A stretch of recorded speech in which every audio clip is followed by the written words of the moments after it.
Dear students, आज मैं class 10th की poem first the dust of snow को हिंदी में वर्ड टू वर्ड एक्सप्लेन करूँगा। तो इसको शुरू करते हैं। इसको शुरू करने से पहले मैं थोड़ा सा इसके बारे में बताना चाहूँगा कि इसमें पोइट है जो हेमलॉक ट्री के नीचे खड़ा होता है और वो काफ़ी डिप्रेस्ड होता है, काफ़ी सैड होता है।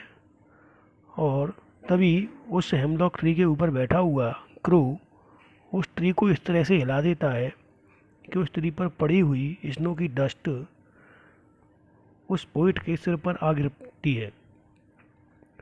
और जब ऐसा होता है तो जो पोइट ऑलरेडी डिप्रेस्ड और सैड था उसका मूड एकदम से अच्छा हो जाता है, और जिस डिप्रेशन और उस सैडनेस की वजह से पोइट का जो पूरा दिन ख़राब होने वाला था वो पूरा दिन उसका सही गुजरता है। तो अब मैं इसको वर्ड टू वर्ड एक्सप्लेन करूँगा। The way a crow shook down on me the dust of snow from a hemlock tree।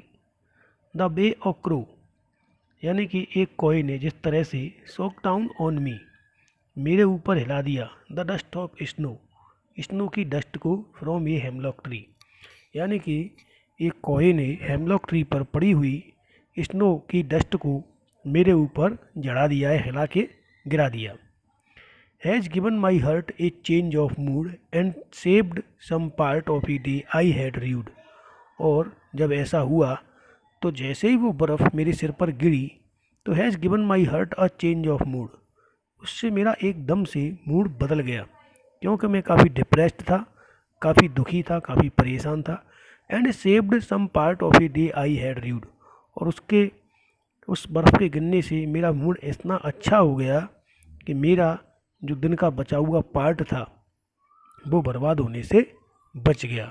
इस तरह से ये पोइम का word to word Hindi explanation है।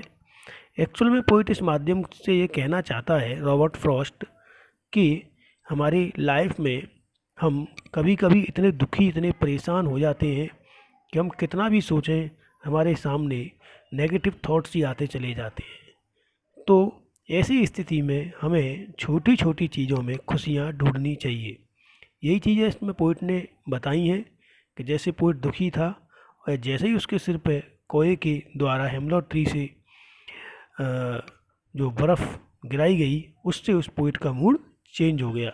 तो पोइट का कहने का मतलब ये है कि हम कितने भी नेगेटिव थॉट्स अपने माइंड में रखें, कितने भी उदास हों, लेकिन अगर हम छोटी छोटी चीज़ों में खुशियाँ देखेंगे तो ये नेगेटिविटी हमारे माइंड से पूरी तरह नष्ट हो जाएगी। इस तरह से ये पोइम का एक्सप्लेनेशन होता है।